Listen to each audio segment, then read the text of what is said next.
Hey, it's Michael here with Game Host Bros, and in this video, I'm going to show you how you can find the IP address for your game server. Now, the very first thing you want to do is you want to log into the Game Host Bros dashboard. Then you'll be presented with a screen like this that will show you all the services that you have with us.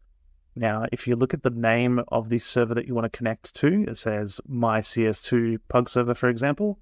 Underneath that, there is a number, and that is your IP address. So you can click it, and then it's going to copy that whole thing to clipboard. So you've actually got two parts to this. You have the IP address itself and then the port.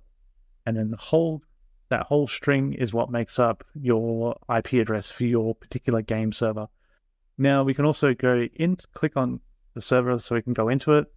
And then if we look at the top left-hand corner at all times, you'll be shown the IP address. So that's it. That's all you have to really give to anyone that wants to connect to the server is the IP address.